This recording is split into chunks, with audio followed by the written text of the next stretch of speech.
Hi all, welcome to ACUR exams. So spreadsheet മോഡലിങ്ങിൻ്റെ next പാർട്ടാണ് നമ്മൾ ഡിസ്കസ് ചെയ്യുന്നത്. സോ ഫസ്റ്റ് മോഡ്യൂളിൽ തന്നെ ഇത് തേർഡ് പാർട്ടാണ്. ഈ വീഡിയോയിൽ നമ്മൾ ഫയൽ, വർക്ക് ബുക്ക് ഫോർമാറ്റ്സ്, അതുപോലെ തന്നെ എങ്ങനെയാണ് വർക്ക് ബുക്ക് ക്രിയേറ്റ് ചെയ്യുന്നത്, selecting cells, autosum, autofill, formatting of cells, ഇങ്ങനെയുള്ള കാര്യങ്ങളൊക്കെയാണ് ഈ വീഡിയോയിൽ ഡിസ്കസ് ചെയ്യുന്നത്. മെയിനായിട്ടുള്ള ഏരിയ ആണ് workbook file formats. So file formats, പലതരത്തിലുള്ള workbook file formats available ആണ്. സോ ഓരോ ഫോർമാറ്റിൽ നമ്മൾ സേവ് ചെയ്യുമ്പോഴും അത് ഓരോ പേർപ്പസിന് വേണ്ടിയിട്ടാണ് സേവ് ചെയ്യുന്നത്. സോ ഫസ്റ്റ് തന്നെ എക്സൽ വർക്ക് ബുക്കിൻ്റെയാണ്. അതിൻ്റെ എക്സ്റ്റൻഷൻ എന്ന് പറയുന്നത് .xlsx ആണ്. സോ ഇതിൻ്റെ മെയിൻ പേർപ്പസ് എന്ന് പറയുന്നത് default format for saving workbook save ചെയ്യുന്നതിൻ്റെ ഡിഫാൾട്ട് ആയിട്ടുള്ള ഒരു ഫോർമാറ്റാണ് .xlsx. Then it support formulas, chart and data validation but does not support macros. അതാണ് ഓർത്തിരിക്കേണ്ടത്. മാക്രോസ് എന്ന് പറഞ്ഞ ഫംഗ്ഷൻ ഇത് സപ്പോർട്ട് ചെയ്യുന്നില്ല. സോ എന്താണ് മാക്രോസ് എന്ന് പറഞ്ഞാൽ, ദറ്റ് ഈസ് ഒരു സീക്വൻസ് ഓഫ് കമാൻഡ്സ് നമ്മൾ കൊടുക്കും and that are grouped together as a single command to automate repetitive task in Microsoft Excel. നമ്മൾ ഓൾറെഡി സേവ് ചെയ്ത് വെക്കുന്ന കുറേ കമാൻഡ്സ് അത് വീണ്ടും വീണ്ടും യൂസ് ചെയ്യാൻ വേണ്ടിയിട്ട്, അല്ലെങ്കിൽ റിപ്പീറ്റേറ്റീവായിട്ട് നമ്മൾ കമാൻഡ്സ് കൊടുക്കാതെ ഓൾറെഡി ഉള്ള കമാൻഡ്സൊക്കെ സേവ് ചെയ്ത് വെക്കാനുള്ള ഒരു ഓപ്ഷനാണ് മാക്രോസ് എന്ന് പറയുന്നത്. എന്നാൽ .xlsx എക്സ്റ്റൻഷനിൽ നമ്മൾ സേവ് ചെയ്യുമ്പോൾ മാക്രോസ് അത് സപ്പോർട്ട് ചെയ്യുന്നില്ല.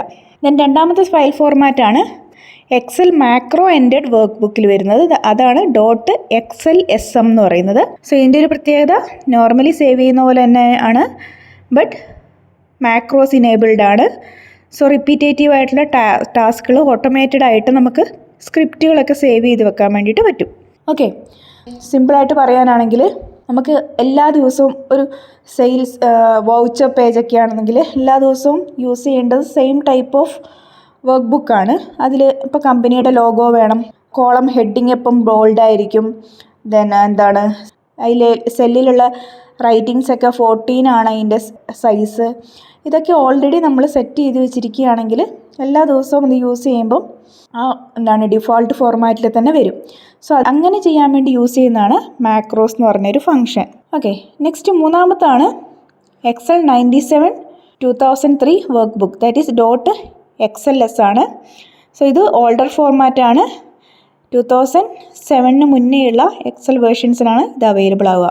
ദെൻ നെക്സ്റ്റ് വൺ ആണ് .csv, that is comma separated values എന്ന് പറഞ്ഞാൽ എക്സലിലുള്ള ഡാറ്റ എല്ലാം കോമ ഇട്ട് നമുക്ക് കാണാൻ വേണ്ടി സാധിക്കും. അതായത് എക്സലിൽ നോർമലി കാണുന്ന പോലെ ഒരു വർക്ക് ഷീറ്റിലായിരിക്കില്ല, കോളംസും റോസും ഒന്നും ഉണ്ടാവില്ല. വാല്യൂസും ഡാറ്റയും എല്ലാം കോമയിൽ എഴുതിയിട്ടുണ്ടാവും. സോ ഇപ്പം നമ്മൾ നെയിം, ഏജ് ആണെങ്കിൽ പേര് കോമ അവരുടെ ഏജ്, നെക്സ്റ്റ് ലൈനിൽ അടുത്തയാളുടെ പേര് കോമ ഏജ്, ആ രീതിയിലായിരിക്കും ഇത് സേവ് ആവുക.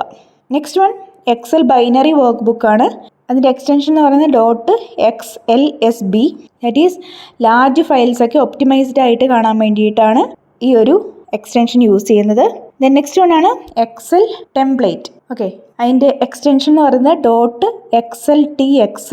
So it is used to create a pre designed Excel file. Already design ചെയ്ത് വെച്ച ഒരു എക്സൽ ഫയൽ യൂസ് ചെയ്യാൻ വേണ്ടിയിട്ടാണ് എക്സൽ ടെംപ്ലേറ്റ് യൂസ് ചെയ്യുന്നത്. Then last one is PDF. നമുക്ക് എല്ലാവർക്കും അറിയാം .pdf ആണ് അതിൻ്റെ എക്സ്റ്റൻഷൻ. സോ PDF ആയിട്ട്, ദാറ്റ് ഈസ് പോർട്ടബിൾ ഡോക്യുമെൻറ്റ് ഫോർമാറ്റിൽ ഇത് സേവ്ഡ് ആയിരിക്കും. സോ എഡിറ്റിംഗ്, മോഡിഫിക്കേഷൻ ഒക്കെ ഒഴിവാക്കാൻ വേണ്ടിയിട്ടാണ് ഈ ഒരു ഫോർമാറ്റ് യൂസ് ചെയ്യുന്നത്. സോ ഇതാണ് നമ്മൾ എക്സൽ വർക്ക്ഷീറ്റ് സേവ് ചെയ്യേണ്ട വേരിയസ് ഫോർമാറ്റുകൾ. സോ നമ്മൾ നെക്സ്റ്റ് ചെയ്യാൻ വേണ്ടി പോകുന്നത് ഓട്ടോസം എന്ന് പറഞ്ഞ ഫംഗ്ഷനാണ്. എക്സലിൽ എങ്ങനെയാണ് ഓട്ടോസം ഫംഗ്ഷൻ വർക്ക് ചെയ്യുന്നതെന്ന് നോക്കാം. സോ ആദ്യം എന്താണ് ഓട്ടോസം എന്ന് പറയാം. Autosum function is a quick way to sum a range of numbers without manually typing the formula.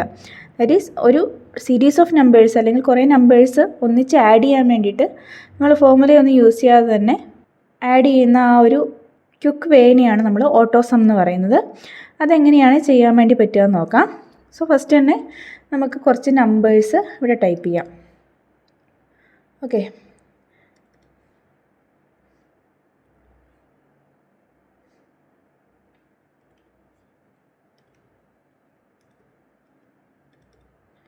അപ്പോൾ ഇങ്ങനെ കുറച്ച് നമ്പേഴ്സ് നമ്മളിവിടെ ടൈപ്പ് ചെയ്തിട്ടുണ്ട്. സോ നമുക്ക് ആദ്യം തന്നെ ഓട്ടോസം ഫംഗ്ഷൻ യൂസ് ചെയ്യണമെങ്കിൽ ഓട്ടോസമ്മിൻ്റെ യൂസ് ചെയ്യുന്ന ഫംഗ്ഷൻ ഇതാണ്. ഓക്കെ, ഈ സിഗ്മയിൽ കാണിച്ചിരിക്കുന്നതാണ് ഓട്ടോസമ്മിൻ്റെ ഫംഗ്ഷൻ എന്ന് പറയുന്നത്. നമുക്ക് ഏത് കോളത്തിലാണോ സമ്മ് കാണേണ്ടത്, ഓക്കെ, സോ ടോട്ടൽ കോളം നമ്മൾ ഇതാണ് എടുക്കുന്നതെങ്കിൽ ഏത് കോളത്തിലാണോ സമ്മ് കാണേണ്ടത് ആ കോളത്തിൽ ആദ്യം സെലക്ട് ചെയ്യുക. ഓക്കെ, ദെൻ നമ്മൾ ജസ്റ്റ് ഈ ഒരു ഓട്ടോസമ്മിൻ്റെ ഫംഗ്ഷൻ ഒന്ന് ക്ലിക്ക് ചെയ്യുക, ആ സിമ്പലിലൊന്ന് ക്ലിക്ക് ചെയ്യുക. അപ്പോൾ നമുക്ക് ഓൾറെഡി അതിൻ്റെ അകത്ത് ആ ഫംഗ്ഷൻ അല്ലെങ്കിൽ ആ ഒരു ഫോർമുല എഴുതി വരുന്നുണ്ട്. Equal to sum is column to ഈ സെൽ ടു ഈ സെൽ A1 സെല്ല് മുതൽ A7 സെല്ല് വരെ സെലക്ട് ചെയ്തിട്ടുണ്ട്. ജസ്റ്റ് നമ്മളൊന്ന് എൻ്റർ ക്ലിക്ക് ചെയ്തിട്ടുണ്ടെങ്കിൽ അതിൻ്റെ ടോട്ടൽ ഓട്ടോമാറ്റിക്കായിട്ട് വരും. ഇതിനെയാണ് ഓട്ടോസം ഫംഗ്ഷൻ എന്ന് പറയുന്നത്. ഓക്കെ, സോ ഓട്ടോസം ഫംഗ്ഷൻ നമുക്ക് ഡയറക്റ്റായിട്ട് ഈ ഹോം പേജിൽ ഈ ഏരിയയിൽ കാണാൻ വേണ്ടി പറ്റും. ഇല്ലെങ്കിൽ ഫോർമുലാസിൽ ഇവിടെ തന്നെ ഓട്ടോസം എന്ന് നമുക്ക് കാണാൻ വേണ്ടിയിട്ട് സാധിക്കും. സോ ഈ ഓട്ടോസം ഇവിടെ വേണമെങ്കിൽ ഈ ഫംഗ്ഷൻ ക്ലിക്ക് ചെയ്യാവുന്നതാണ്. ഇനി ഫോർമുല യൂസ് ചെയ്തിട്ട് ഫോർമുല കൊടുത്തുകൊണ്ടാണ് നമ്മൾ ചെയ്യുന്നതെങ്കിൽ നമ്മൾ ഈ കോളത്തിലാണ് ടോട്ടൽ, ഓക്കെ, ഈ കോളത്തിലാണ് നമ്മൾ ടോട്ടൽ എടുക്കുന്നതെങ്കിൽ ഫോർമുല യൂസ് ചെയ്തിട്ടാണ് ചെയ്യുന്നതെങ്കിൽ എന്ത് ഫോർമുല യൂസ് ചെയ്യാനാണെങ്കിലും എക്സലിൽ എന്ത് ഫോർമുല യൂസ് ചെയ്യാനാണെങ്കിലും ഫസ്റ്റ് നമ്മൾ ഈക്വൽ ടു അടിക്കുക. ദെൻ ടോട്ടൽ കണ്ടുപിടിക്കാനാണെങ്കിൽ അതിൻ്റെ ഫോർമുല എന്ന് പറയുന്നത് സം ആണ്. സോ ഈക്വൽ ടു സം എന്ന് ക്ലിക്ക് ചെയ്യുക. Equal to sum. ദെൻ ഏത് കോളം ടു ഏത് കോളം വരെയാണ് നമുക്ക് സമ്മ് വേണ്ടത് എന്ന് ബ്രാക്കറ്റിൽ കാണിക്കണം. ഓക്കെ, നമുക്ക് ആ റേഞ്ച് ഓഫ് സെൽസ് ഇങ്ങനെ സെലക്ട് ചെയ്താൽ മാത്രം മതി. ദെൻ ബ്രാക്കറ്റ് ക്ലോസ് ചെയ്യുക, എൻ്റർ ക്ലിക്ക് ചെയ്യുക, നമുക്ക് ടോട്ടൽ കിട്ടും. ഫോർമുല എഴുതേണ്ട ആ ഒരു ഫംഗ്ഷൻ ഒഴിവാക്കാൻ വേണ്ടിയിട്ടാണ് നമുക്ക് ഓട്ടോ സം എന്ന് പറഞ്ഞിട്ടുള്ള ഒരു ഈസി ആയിട്ടുള്ള ഓപ്ഷൻ ഇവിടെയുള്ളത്. ഓക്കെ, നെക്സ്റ്റ് നമ്മൾ നോക്കുന്നത് ഓട്ടോസമ്മിൻ്റെ അണ്ടറിൽ വരുന്ന അഡീഷണൽ ഫങ്ഷൻസ് ആണ്. 4 ഫങ്ഷൻസ് ഓട്ടോസമ്മിൻ്റെ കൂടെ തന്നെ അഡീഷണലി വരുന്നുണ്ട്. അതിൽ ഒന്നാണ് average, then count, maximum and minimum. It is average എന്ന് പറഞ്ഞാൽ നമുക്കറിയാം ടോട്ടൽ വാല്യൂസിൻ്റെ ആവറേജ് കണ്ടുപിടിക്കാൻ വേണ്ടിയിട്ട്. ദെൻ കൗണ്ട് നമ്പേഴ്സ് മീൻസ് ഒരു സീരീസ് ഓഫ് നമ്പേഴ്സ് എത്ര എണ്ണം ഉണ്ട് എന്ന് കണ്ടുപിടിക്കുന്നതാണ് കൗണ്ട് നമ്പേഴ്സ് എന്ന് പറഞ്ഞ ഒരു ഫംഗ്ഷൻ. ദെൻ മാക്സ് ആൻഡ് മിൻ. മാക്സ് എന്ന് പറയുന്നത് ആ ഒരു റേഞ്ച് ഓഫ് നമ്പേഴ്സിൽ ഏറ്റവും ഹയസ്റ്റ് നമ്പർ എത്രയാണ്, മിനിമം എന്ന് പറയുന്നത് ഏറ്റവും ചെറിയ നമ്പർ എത്രയാണ്, ഇത് കണ്ടുപിടിക്കാൻ വേണ്ടിയിട്ടാണ് മാക്സ് മിൻ എന്ന് പറഞ്ഞിട്ടുള്ള ഫംഗ്ഷൻ യൂസ് ചെയ്യുന്നത്. നമുക്ക് ഓരോ ഫംഗ്ഷൻ്റെയും ഫോർമുലാസ് എന്തൊക്കെയാണെന്ന് നോക്കാം. സോ ഫസ്റ്റ് നമ്മളിവിടെ ആവറേജ് ആണ് പറയുന്നത്. ആവറേജ്, ദെൻ കൗണ്ട്, അതുപോലെ മാക്സിമം,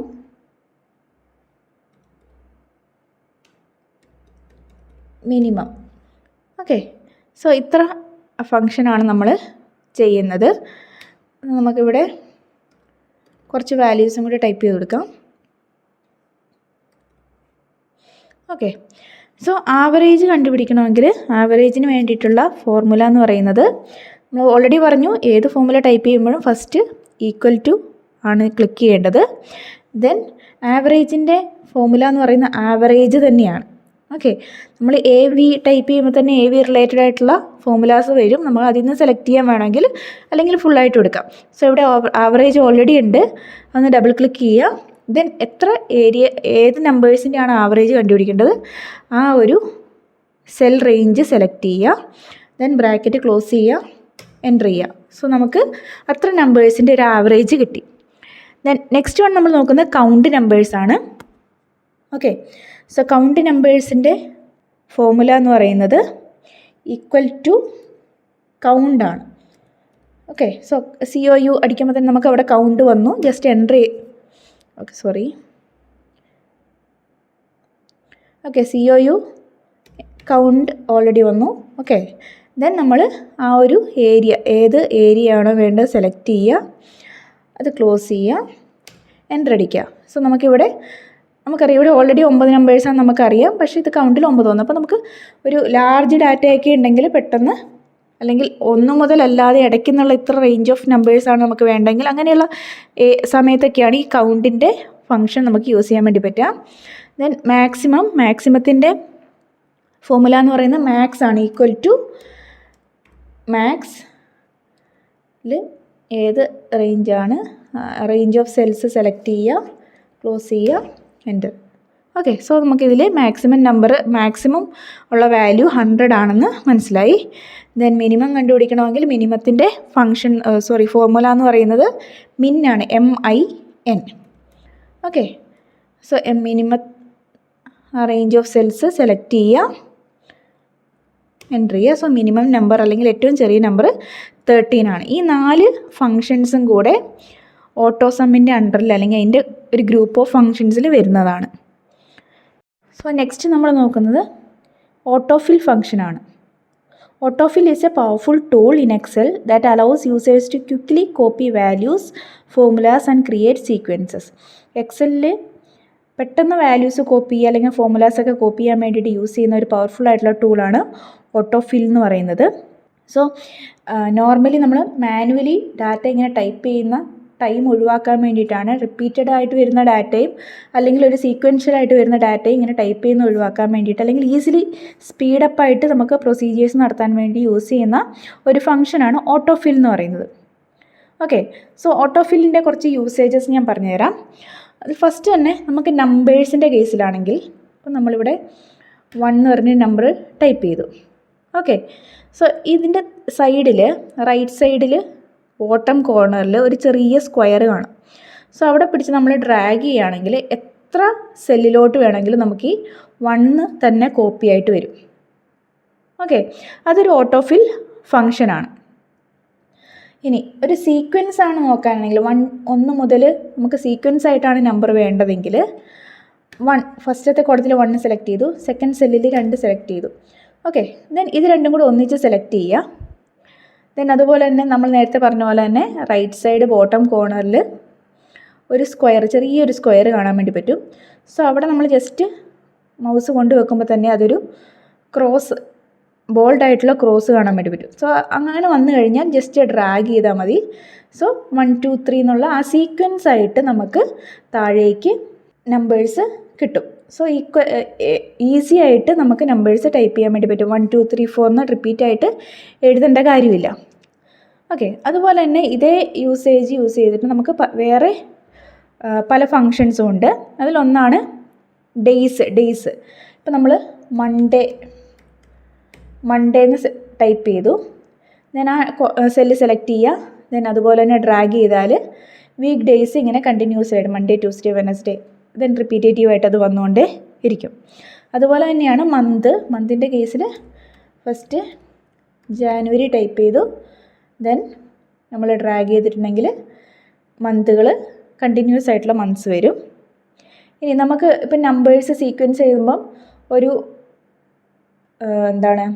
റിപ്പീറ്റേറ്റീവ് ആയിട്ടുള്ള 1 2 3 അല്ലാതെ സീക്വൻസും കിട്ടും. ഇപ്പം നമ്മൾ 10 ദെൻ നെക്സ്റ്റ് 20 ആണ് ടൈപ്പ് ചെയ്തെങ്കിൽ ആ ഒരു സീക്വൻസ് 10 20 പോകുന്ന ആ ഒരു സീക്വൻസിൻ്റെ അതേ റേഞ്ചിൽ തന്നെയുള്ള ബാക്കിയുള്ള നമ്പേഴ്സും കിട്ടും. ദാറ്റ് ഈസ് 30 40 50 60 എന്ന് പറഞ്ഞിട്ടും കിട്ടും. സോ ഇങ്ങനെ യൂസ് ചെയ്യാൻ വേണ്ടി പറ്റും. ദെൻ അതുപോലെ തന്നെ നമ്മൾ ഡേറ്റ് ടൈപ്പ് ചെയ്യാനാണെങ്കിലും ഇപ്പം 01/1/2026 എന്ന് ടൈപ്പ് ചെയ്തതിന് ശേഷം നമ്മൾ ഡ്രാഗ് ചെയ്തിട്ടുണ്ടെങ്കിൽ നെക്സ്റ്റ് ഡേയ്സ് നമുക്ക് വരും. അപ്പോൾ നമുക്ക് ഡേയ്സൊക്കെ ടൈപ്പ് ചെയ്യണമെങ്കിൽ ഇരുന്ന് ടൈപ്പ് ചെയ്യേണ്ട കാര്യമില്ല, ജസ്റ്റ് ഇങ്ങനെ ഡ്രാഗ് ചെയ്താൽ മാത്രം മതി. അതാണ് ഒരു ഓട്ടോഫിൽ ഫംഗ്ഷൻ്റെ മെയിൻ അഡ്വാൻറ്റേജ് എന്ന് പറയുന്നത്. സോ ഓട്ടോഫില്ലിൽ നോർമലി യൂസ് ചെയ്യുന്ന ചില യൂസേജസ് ആണ് ഇതിൽ നമ്മളിപ്പോൾ പറഞ്ഞത്. ഇനി നമ്മൾ നെക്സ്റ്റ് നോക്കുന്നത് അലൈൻമെൻറ്റ് ഓപ്ഷൻസ് ഇൻ എക്സലാണ്. എക്സലിൽ പലതരത്തിലുള്ള അലൈൻമെൻറ്റ് ഓപ്ഷൻസ് അവൈലബിൾ ആണ്. നമുക്ക് ഇമ്പോർട്ടൻ്റ് ആയിട്ടുള്ള അലൈൻമെൻറ്റ് ഓപ്ഷൻസ് നോക്കാം. ഓക്കെ, സോ നമുക്ക് മെയിനായിട്ടും പറയാനായിട്ടാണെങ്കിൽ ഹൊറിസോണ്ടൽ അലൈൻമെൻറ്റ് ഉണ്ട്, വെർട്ടിക്കൽ അലൈൻമെൻറ്റ് ഉണ്ട്, then text wrapping, merger and centre, ഇങ്ങനെയുള്ള 4 അലൈൻമെൻറ്റ് ഓപ്ഷൻസാണ് നമ്മളിതിൽ നോക്കുന്നത്. സോ ഫസ്റ്റ് തന്നെ ഹൊറിസോണ്ടൽ അലൈൻമെൻറ്റ് നമുക്കറിയാം ഈ ഒരു ഏരിയയാണ് അലൈൻമെൻറ്റ് എന്ന് കണ്ടു. ഈ ഒരു ഏരിയയിലാണ് അലൈൻമെൻറ്റ് ഫങ്ഷൻസ് ഒക്കെ വരുന്നത്.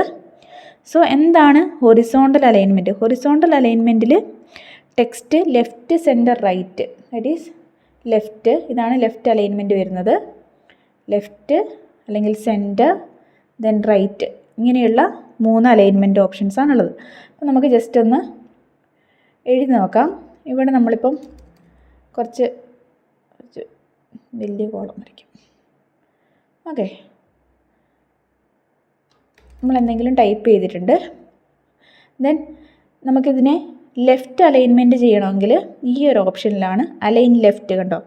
സോ നമ്മുടെ കണ്ടൻറ്റ് ഓൾറെഡി ലെഫ്റ്റ് അലൈൻമെൻറ്റിൽ തന്നെയാണുള്ളത്. സോ ലെഫ്റ്റിലേക്ക് കിടക്കും. ദെൻ സെൻറ്റർ അലൈൻമെൻറ്റ് ആണെങ്കിൽ ജസ്റ്റ് ക്ലിക്ക് ചെയ്താൽ നമ്മളുടെ എഴുതിയിരിക്കുന്ന ആ ഒരു കണ്ടൻറ്റ് സെൻറ്ററിലേക്ക് വരും. ആ ഒരു കോളത്തിൻ്റെ ആ ഒരു സെല്ലിൻ്റെ സെൻറ്ററിലായിരിക്കും. ദെൻ റൈറ്റ് അലൈൻമെൻറ്റ് റൈറ്റിലേക്ക് കിടക്കുന്ന രീതിയിലായിരിക്കും. ഓക്കെ, ഇനി വേർട്ടിക്കൽ അലൈൻമെൻറ്റ് എന്ന് പറഞ്ഞിട്ടുണ്ടെങ്കിൽ നമുക്ക് 3 ഓപ്ഷൻസാണുള്ളത്. ഒന്ന് top alignment, then middle alignment and bottom alignment. Okay, so ഇത് ഇപ്പം ബോട്ടം അലൈൻമെൻറ്റിലാണ്. അതായത് നമ്മൾ എഴുതിയിരിക്കുന്നത് ആ ഒരു സെല്ലിൻ്റെ ഏറ്റവും താഴെയാണ് വന്നിരിക്കുന്നത്. ഇതിനെ ടോപ്പ് അലൈൻമെൻറ്റ് ആക്കണമെങ്കിൽ ജസ്റ്റ് ഇതിൽ ക്ലിക്ക് ചെയ്തിട്ടുണ്ടെങ്കിൽ നമുക്ക് കാണാൻ വേണ്ടി പറ്റും. ആ ഒരു സെല്ലിൻ്റെ ഏറ്റവും ടോപ്പിലേക്ക് പോയി ദെൻ സെൻറ്ററിൽ കാണിക്കാം, അതുപോലെ തന്നെ ബോട്ടമിലും കാണിക്കാം. ഓക്കെ, ഇതാണ് വേർട്ടിക്കൽ അലൈൻമെൻറ്റിൽ വരുന്നത്. ദെൻ അതുപോലെ തന്നെ അനദർ അലൈൻമെൻറ്റ് ഓപ്ഷനാണ് ടെക്സ്റ്റ് റാപ്പിംഗ് എന്ന് പറയുന്നത്. ടെക്സ്റ്റ് റാപ്പിംഗ് മീൻസ് നമ്മളിപ്പം ഈ ഒരു കോളത്തിൽ അതിന് കഴിയുന്നതിനേക്കാൾ കൂടുതൽ ഡാറ്റ ടൈപ്പ് ചെയ്തു. ഓക്കെ, അപ്പോൾ നമുക്ക് അടുത്ത സെല്ലിലേക്ക് ആ ഒരു ഡാറ്റ പോയി. പക്ഷെ നമുക്കത് ആ ഒരു സെല്ലിൻ്റെ ഉള്ളിൽ തന്നെ വേണം. ഒന്നെങ്കിൽ നമുക്ക് ആ സെല്ലിനെ വലുതാക്കാം, അല്ലെങ്കിൽ ഈ ഒരു സൈസിൽ തന്നെ അതിൻ്റെ ഉള്ളിൽ തന്നെ അതിനെ കൊള്ളിക്കണമെങ്കിൽ ഈ ഒരു ഓപ്ഷൻ ഉണ്ടോ, ഇതാണ് റാപ്പ് ടെക്സ്റ്റ് എന്ന് പറയുന്നത്. സോ ഇവിടെ ക്ലിക്ക് ചെയ്തിട്ടുണ്ടെങ്കിൽ ആ ടെക്സ്റ്റ് ആ ഒരു സെല്ലിൻ്റെ വിഡ്ത്ത് കൂടി ആ ഒരു ടെക്സ്റ്റ് അതിൻ്റെ ഉള്ളിൽ ഉൾക്കൊള്ളുന്ന രീതിയിലേക്ക് മാറും. അതാണ് ടെക്സ്റ്റ് റാപ്പിംഗ് എന്ന് പറയുന്നത്. Then another one is merge and centre. Okay, merging എന്ന് പറഞ്ഞാൽ നമുക്കറിയാം 2 സെല്ലുകൾ കൂട്ടി യോജിപ്പിക്കുന്നത്, 2ഓ അതിലധികമോ സെല്ലുകൾ കൂട്ടി യോജിപ്പിക്കുന്നതിനാണ് മെർജ് എന്ന് പറയുന്നത്. ഓക്കെ, സോ നമ്മൾ മെർജ് ചെയ്യണമെങ്കിൽ ഏതൊക്കെ സെല്ലുകളാണോ മെർജ് ചെയ്യേണ്ടത് സെലക്ട് ചെയ്യുക. ദെൻ ഈ ഒരു ഓപ്ഷനിൽ മെർജ് ആൻഡ് സെൻറ്റർ നമുക്കിവിടെ കാണാം. സോ അതിൽ ക്ലിക്ക് ചെയ്തിട്ടുണ്ടെങ്കിൽ ആ സെല്ലുകളെല്ലാം കൂടെ ഒരു സിംഗിൾ സെല്ലായിട്ട് മാറും. സോ ഇതാണ് മെർജ് ആൻഡ് സെൻറ്റർ. ഇങ്ങനെയുള്ള 4 അലൈൻമെൻറ്റ് ഓപ്ഷൻസ് ആണ് മെയിനായിട്ടും നമുക്ക് നോക്കാനുള്ളത്. ദെൻ അതുപോലെ തന്നെ നെക്സ്റ്റ് ഒരു ഏരിയ ആണ് പേജ് ലേഔട്ട്, അല്ലെങ്കിൽ പേജ് ലേഔട്ട് ഫീച്ചേഴ്സ് ഏതൊക്കെയാണ്. പേജ് ലേഔട്ട് നമുക്കിവിടെ അറിയാം, ഇൻസേർട്ട് ഡ്രോയ്ക്ക് ശേഷം പേജ് ലേഔട്ട് ഉണ്ട്. ഇവിടെ നോക്കിയാൽ നമുക്ക് ആ പേജസിന് വരുന്ന മാറ്റങ്ങൾ, പേജിൻ്റെ സൈസ്, അങ്ങനത്തെ കാര്യങ്ങളൊക്കെ ചെയ്യാൻ വേണ്ടി പറ്റുന്നതാണ് പേജ് ലേഔട്ട്. ആദ്യം തന്നെ തീംസ് ഉണ്ട്, നമുക്ക് നമ്മുടെ പേജിൻ്റെ തീം വേണമെങ്കിൽ ചേഞ്ച് ചെയ്യാം. Okay, then colours, font colours, എഫക്റ്റൊക്കെ കൊടുക്കാം. വേറൊരു ഇമ്പോർട്ടൻ്റ് ആയിട്ടുള്ള ലേഔട്ട് ഫീച്ചറാണ് മാർജിൻസ് എന്ന് പറയുന്നത്. സോ നമുക്ക് ഏത് തരത്തിലുള്ള മാർജിനാണ് വേണ്ടത്, നാരോ വേണോ, വൈഡ് വേണോ, നോർമൽ ആണോ, അല്ലെങ്കിൽ കസ്റ്റം മാർജിൻ ചെയ്യാം. നമുക്ക് ഇഷ്ടമുള്ള രീതിയിലുള്ള സൈസിലുള്ള മാർജിൻസ് വേണമെങ്കിലും ക്രിയേറ്റ് ചെയ്യാം. അതുപോലെ തന്നെ another one is orientation. Orientation എന്ന് പറഞ്ഞാൽ പോർട്രേറ്റ് ആയിട്ട് വേണോ അല്ലെങ്കിൽ ലാൻഡ്സ്കേപ്പ് മോഡിലാണോ നമ്മുടെ പേജ് വേണ്ടതെന്നുള്ളതാണ് ഓറിയൻറ്റേഷനിൽ നമുക്ക് സെലക്ട് ചെയ്യാൻ വേണ്ടി പറ്റുക. ദെൻ സൈസ്, പേജിൻ്റെ സൈസ് നമുക്ക് ലെറ്റർ ഫോർമാറ്റിൽ വേണമെങ്കിൽ കിടക്കാം. അതുപോലെ തന്നെ നമ്മൾ പ്രിൻ്റ് എടുക്കുന്ന രീതി എങ്ങനെയാണ്, A3 ഫോർമാറ്റിൽ വേണോ, A4 വേണോ, A5 വേണോ, ഇങ്ങനെ ഏത് സൈസിൽ വേണമെങ്കിൽ നമുക്ക് നമ്മുടെ പേജിനെ മാറ്റിയെടുക്കാൻ വേണ്ടി പറ്റും. ദെൻ പ്രിൻ്റ് ഏരിയ നമുക്ക് സെലക്റ്റഡ് ഏരിയ മാത്രമായിട്ട് പ്രിൻ്റ് ചെയ്യാൻ വേണ്ടി പറ്റുന്നതാണ്. സോ ഇങ്ങനെയുള്ള ഇത് നമുക്ക് പേജിൻ്റെ ഹൈറ്റ്, വിഡ്ത്ത് ഇതൊക്കെ സ്കെയിൽ ചെയ്യാൻ വേണ്ടി പറ്റുന്നതാണ്. ഇങ്ങനെയുള്ള കുറേ ഓപ്ഷൻസ് വരുന്നതാണ് പേജ് ലേഔട്ട്. ഇതിൽ മെയിനായിട്ട് നമ്മൾ നോക്കേണ്ടത് ഈ ഏരിയയാണ്. Margins, orientation, size, print area, ഇത്ര പേജ് ലേഔട്ട് ഫീച്ചേഴ്സാണ് നമുക്ക് മെയിനായിട്ടും ഇവിടെ നോക്കാനായിട്ട് ഉള്ളത്. സോ ഇത്രയാണ് നമ്മളിന്ന് ഈ വീഡിയോയിൽ ഡിസ്കസ് ചെയ്യുന്നത്.